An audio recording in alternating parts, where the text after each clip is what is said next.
दोस्तों, महंगाई की मार तो आप पहले से ही झेल रहे हैं, लेकिन अब लोन की महंगाई का बोझ भी आप पर बढ़ने वाला है। चाहे होम लोन हो, ऑटो लोन हो या कोई दूसरा लोन, महंगे हो जाएंगे। यानी आपके ऊपर अब ईएमआई का बोझ बढ़ जाएगा। भारतीय रिजर्व बैंक यानी आरबीआई का कहना है कि अगस्त 2018 के बाद पहली बार दरें बढ़ाई गई है। दोस्तों, आरबीआई खुद मानती है कि इस समय महंगाई अपने चरम पर है।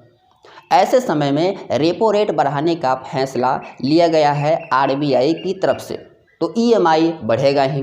अब कितना बढ़ेगा ये भी जान लेते हैं। मौजूदा समय में होम लोन की ब्याज दर 6.7% है, अब बढ़कर 7.1% हो जाएगी, यानी 0.4% ब्याज दर बढ़ाई गई है। इसे आप ऐसा समझिए, और आप पर ईएमआई का बोझ कितना पड़ेगा ये भी समझने का प्रयास कीजिएगा।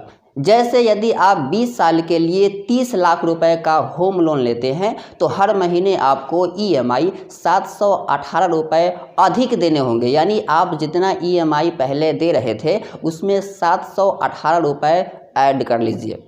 दोस्तों, अब ये भी जान लेते हैं कि लोन का रेट क्यों बढ़ाया जा रहा है। दोस्तों, रेपो रेट के बढ़ने से लोन की ईएमआई ऑटोमेटिक बढ़ जाती है।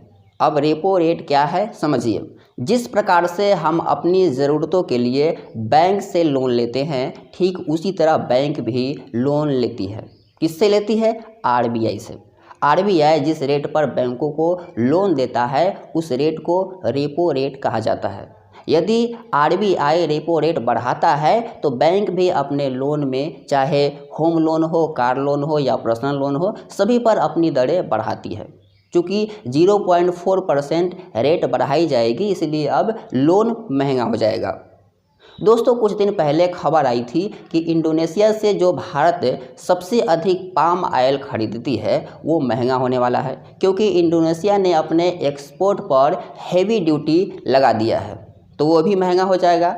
ऐसे में खाने का तेल भी महंगा होगा, साथ ही साथ साबुन, शैम्पू, क्रीम, इन सब में पाम ऑयल का यूज होता है, आप जानते हैं।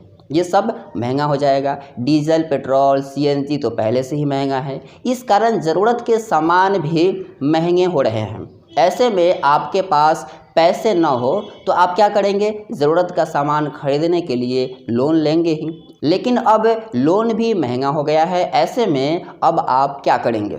आरबीआई खुद मान रही है कि महंगाई अधिक है, फिर भी लोन महंगा किया गया है। तो क्या सरकार महंगाई कंट्रोल करने में पूरी तरह से विफल होती नज़र आ रही है?